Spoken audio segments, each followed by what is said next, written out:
Olá a todos, bom dia, boa tarde, boa noite. Sejam muito bem-vindos e bem-vindas à Sala dos Professores. Aqui quem vos fala é o Daniel. Sou locutor deste programa do Conexão História. Hoje teremos uma convidada bastante especial, a professora Eliana Pedrosa, formada em História pela Universidade Federal de Campina Grande, na Paraíba, com mais de 10 anos de experiência na rede estadual e municipal de educação. Ela atualmente é professora e mestranda também aqui no programa de História Pública na Unespar e mora na cidade de Areia, a cidade de Pedro Américo, né? Professora Eliana, é um prazer tê-la aqui conosco. Seja muito bem-vinda. Obrigada, Daniel. Muito obrigada. Espero contribuir bastante com a ideologia do programa de hoje. Então vejamos como é nosso primeiro episódio. É um episódio especial sobre a formação de professores. Vamos falar sobre o caráter humano também dessa formação, né?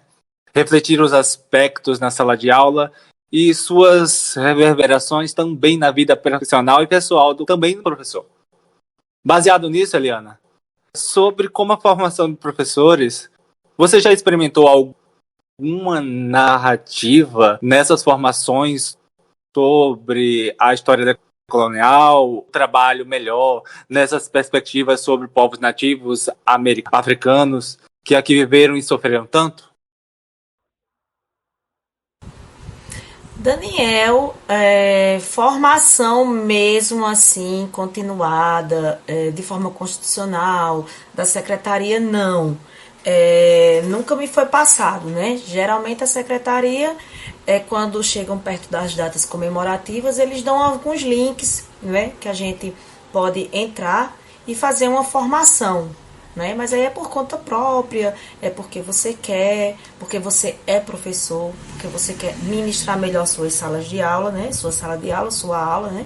Então você faz aquela sua formaçãozinha continuada, né? Eu, por exemplo, eu tenho uma formação continuada sobre povos indígenas, né? E também sobre a consciência afrodescendente. Mas, assim, foi porque eu quis, né?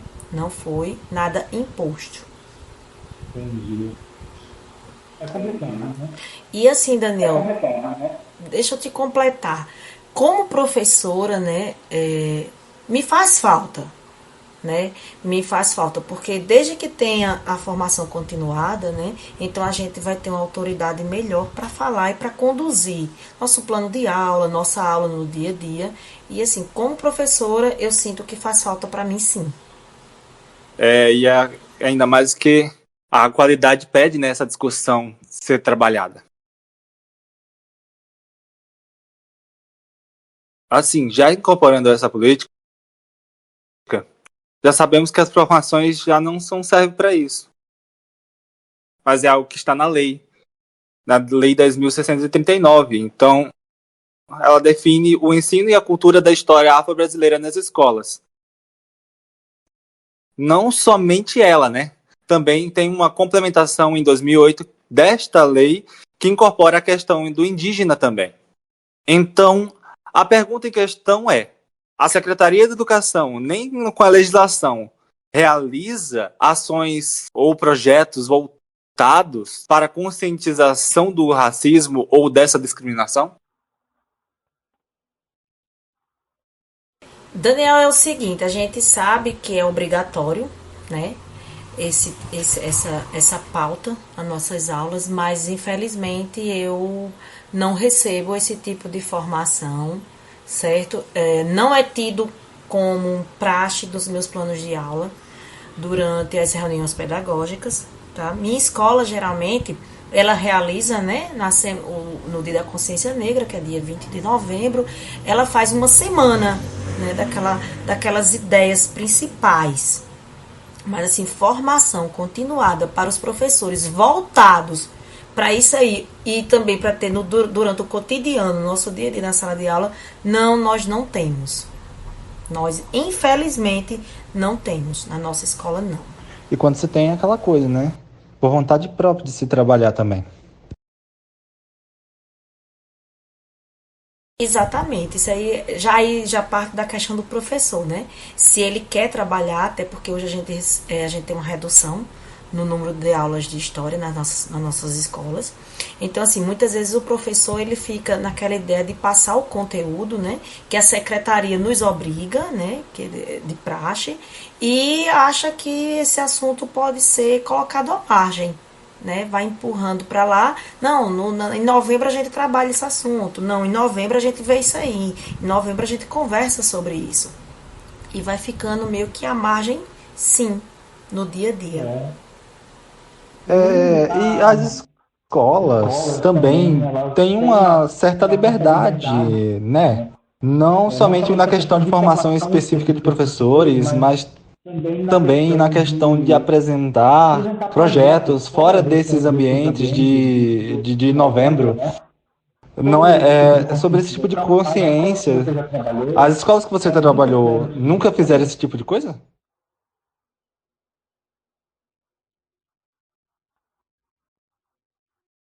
Nas escolas que eu trabalhei já assim, o que é que aconteceu? Quando acontece assim algum caso isolado, né, durante com o nosso alunado, um aluno com outro aluno no cotidiano, a família na escola, que acontece algo que der para entrar nessa margem, a gente faz a escola como um todo, as outras disciplinas também, os outros professores, faz uma determinada discussão sobre. Mas assim, é algo que foi provocado, você entendeu? Por uma situação particular.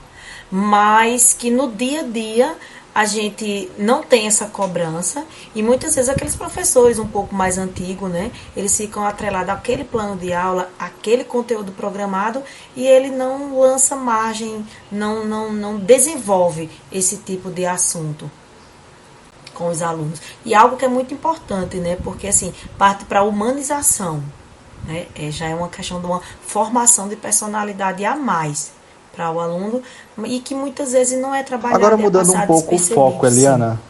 Eliana, quesito pandemia, né? A gente foi afetado bruscamente dentro das escolas com esse processo de utilização das tecnologias. Em sua formação, não somente a continuada, mas a formação básica para ser professora, que você já vivenciou formações ou cursos específicos para os professores utilizarem tecnologia?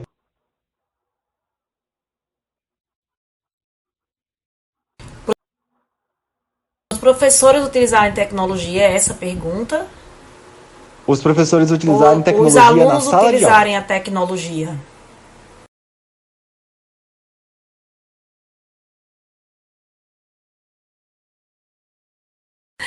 Isso não, Daniel. Isso não.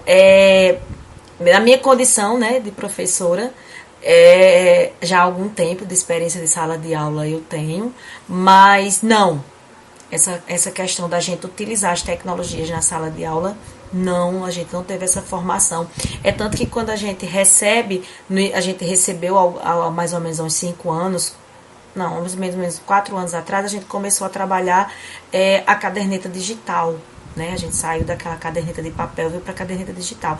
E houve um estranhamento grande por parte dos professores, justamente porque a gente nunca recebeu essa habilidade, né, para trabalhar com a tecnologia. Nem antes da pandemia e durante a pandemia foi bem difícil, né, porque foi algo que a gente teve que enfrentar. Eu, como professora particularmente de história, a gente sabe que o nosso aluno ele já traz de casa essa carga da tecnologia, essa formação de redes sociais, de lidar com esse mundo digital, né? Então, eu como professora, para tentar melhorar minhas aulas, né, eu particularmente já busquei uma formação sim, até para me manter com um melhor diálogo, né, com os meus alunos, ter uma melhor ensino-aprendizagem, eles conseguirem se desenvolver, a gente conseguir falar a língua deles. Mas assim, a gente ter essa formação para esse Entendi. fim, E não, dentro da área da não aula, tivemos não, aqui Eliana, não. quais assuntos, ou o que é melhor falar, assuntos conteúdos, materiais são mais difíceis de ser aprendidos e serem entendidos pelos alunos, que você enxerga assim?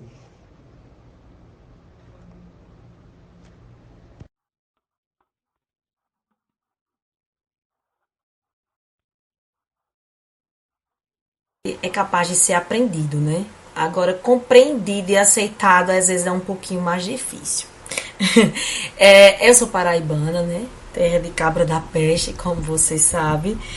E a gente, assim, essa questão social do patriarcalismo, essa questão do cabra macho, ainda está enraizado no nosso aluno hoje, no ano 2024.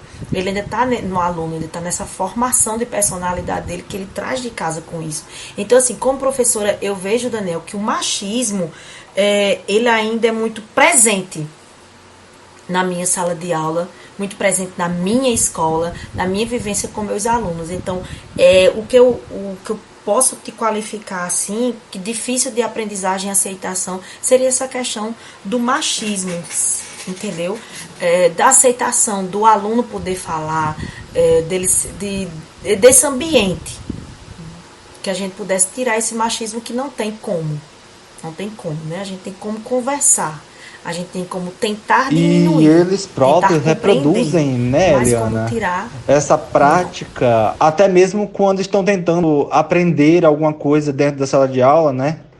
E a valorização dos grandes homens, dos grandes heróis machistas da nossa sociedade.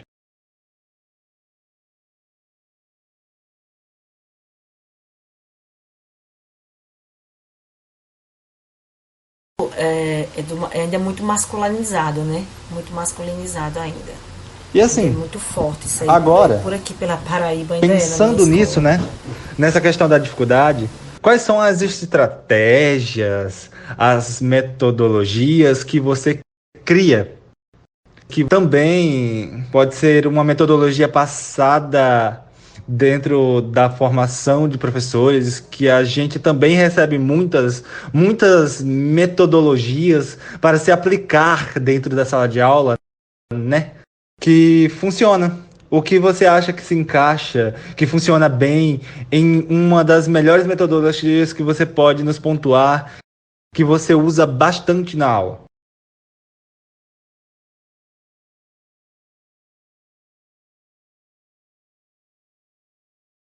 Daniel, eu acho que ainda é uma boa conversa. Eu acho que ainda é uma roda de conversa aberta, onde a gente tente compreender o outro e fazer com que o outro compreenda o seu ponto de vista. Eu ainda acho que é a melhor metodologia. Eu acho que ainda é uma ótima estratégia, sim, né? Até para que o nosso aluno ele se abra, né, para esse mundo, que ele possa entender e enxergar o outro, né? É como você se colocar no lugar do outro, você tentar viver a situação do outro. Eu ainda acredito nisso, que uma roda de conversa ainda ajuda muito. É uma metodologia que eu faço na minha sala de aula, né? Eu tento colocar eles, a gente conversar um pouco, preparar meu aluno para receber aquele assunto, né? Para que ele se sinta aberto, né? Para falar e para a gente conversar, dialogar e tentar entender o outro, né? Expor o seu ponto de vista claro e fazer que a pessoa entenda o ponto de vista do outro, aceite, compartilhe da ideia. E, se possivelmente, mude, né? Mude de atitude, com palavras, mude com ações. Não só na sala de aula, né? Não só no mundo escolar, mas como é aquela formação humana que eu te falei, né? Que eu E para acho que finalizar, falta. nossa Eu última tento. pergunta nesse podcast especial, né? É, falando a respeito da questão, a gente percorreu aí desde a questão da Lei 10.639, percorremos também a questão da decolonialidade, a questão das personalidades, né? Que a escola, a história não oficial, que não é que a gente aprende, enxerga na história, não contadas. Como é que você consegue trabalhar com história também, né? compará-las com a história dita tradicional ou a história dita oficial que se apresente nos nossos livros didáticos, que é o material base para a educação pública, né? Que eu acho que, apesar de todos os efeitos que possa haver nos livros didáticos, ele ainda é um livro material potencial, porque é o único acesso que o aluno tem. As pinturas, a mapas, a outros tipos de materiais que ele não teria fácil, né? Não, se ele não tivesse o livro didático.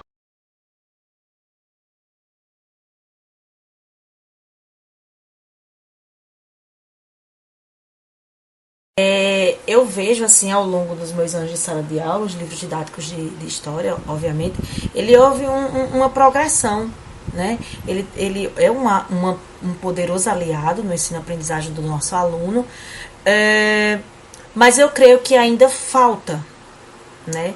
Eu acho que daí está a importância ainda dos cursos de mestrado, doutorado, das formações continuadas, essa conscientização, né, que ainda falta muita história para ser contada, a história não oficial, tem um caminho aí grande ainda a ser percorrido, uma história que precisa vir a palco, né? Eu, né, eu tento sempre falar, assim, ter ideias. Como meus alunos geralmente são da zona rural, né?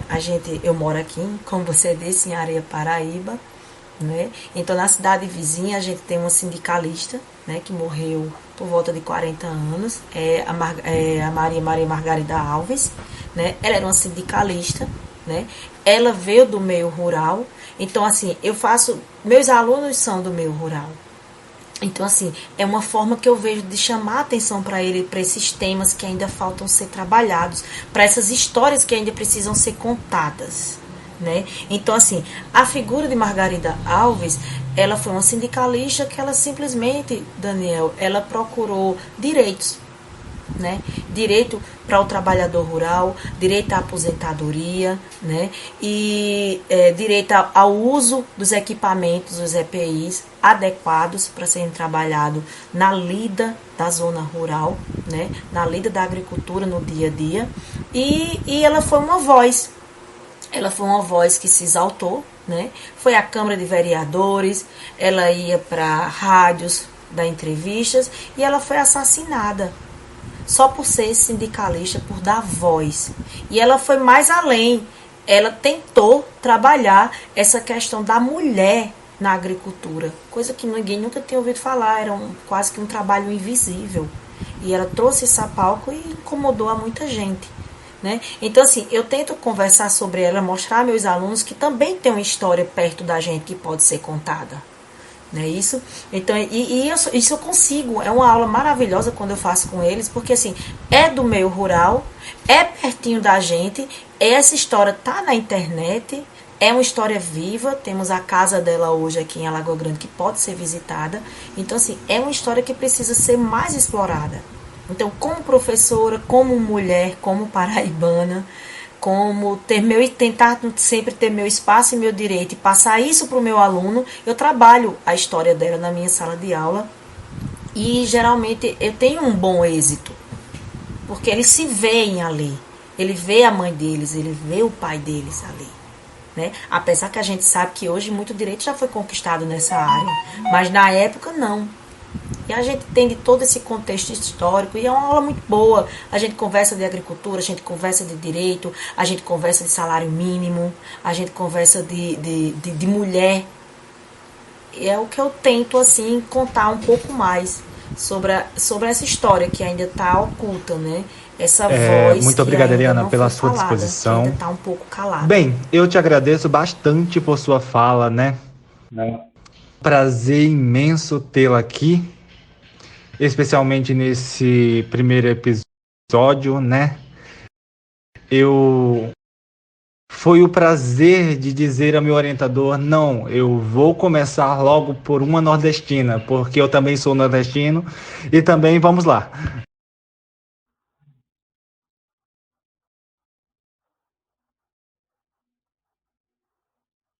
E para mim foi um grande prazer participar, me sinto lisonjeada pelo convite, né? Pela confiança que O você prazer é me meu, depositou Eliana. na Muito minha obrigado. experiência como professora Querido aí de ouvinte, alguns anos já. ou aquele que é telespectador, né, que não está só nos assistindo, mas também porque tem disponibilidade em 2 formatos este material. Nós que agradecemos por escutar até o fim e é um prazer. E fique assistindo mais, até porque teremos mais 7 produtos sobre experiências nas salas de aula. Até mais!